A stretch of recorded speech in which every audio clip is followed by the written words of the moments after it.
At least squares can solve fluid flow by Taylor Boatwright, Jada Lytch, and Breeden, under the advisement of Dr. Daniel Brauss and Dr. Minerva Brauss at Francis Marion University.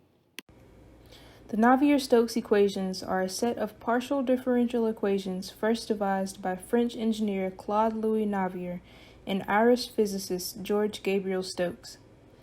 Navier and Stokes used the work of Swiss mathematician Leonhard Euler to derive these equations. The Navier-Stokes equations are used to describe the flow of incompressible viscous fluids. They consist of the momentum equation and the continuity equation. We use the Navier-Stokes equations in their weak form. The weak form of any partial differential equation means that the integral has been transferred from the dependent variable to include the boundary conditions. We got the weak form by multiplying the original Navier-Stokes equations by simple test functions v and q, using integration by parts. The Navier-Stokes equations can also be seen in matrix form. We will begin our methodology by going over a small proof that shows how the minimization technique we use is the same as solving the Navier-Stokes equations. For the forward assertion, suppose that u of h is in the space Z and that j of u is equal to 0, or that it is a minimizer. Since j of u is equal to 0, we have that y of u of h is equal to 0 as well. Therefore, according to the discrete Stokes problem, and u of h being in the space Z, we can manipulate the equations below to solve and find that a solution is u of h negative sigma h. For the reverse assertion, suppose that u of h is in the space V and P is in the space S and is a solution.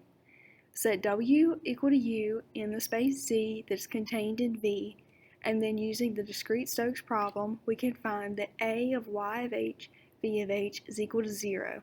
Therefore, A, YH, UH, YH, UH is equal to 0, and J of U is equal to 0, such that J is a minimizer. In the second part of our methodology, we seek to find u of h in the space of V such that u is a minimizer of the equation J. We start by initializing the value of u naught, and then using this value, we solve for g naught. Then we set w naught and g naught equal to each other, and then we begin into a loop where we will solve for un plus 1, gn plus 1, and wn plus 1. Next, we calculate rho n using the value of g and w. Then we will set un plus 1 equal to un minus rho n wn. Next, we solve for gn plus 1. Depending on this value, and if it's compared and less than the value of epsilon, then we will kick out of the loop and calculate the error and be done. If this is not so, then we will calculate y sub n and use y sub n to calculate wn plus 1. Once that we have these values, these will become the new 0 naught, w naught, and g naught, and we will go back into the loop using these values and recalculate it until we get a value of gn plus 1 that is less than epsilon.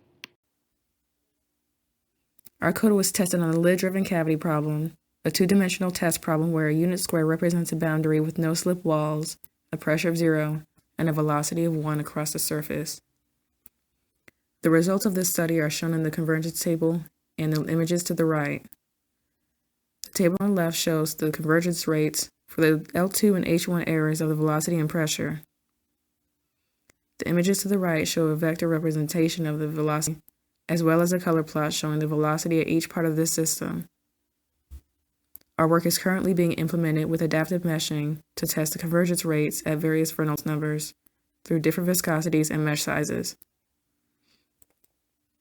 Our code implements the finite element method through the deal.II library and uses functions based on the algorithm used in our code uses mathematical algorithms based on the work of mathematicians Max Gunsberger and Roland Glowinski.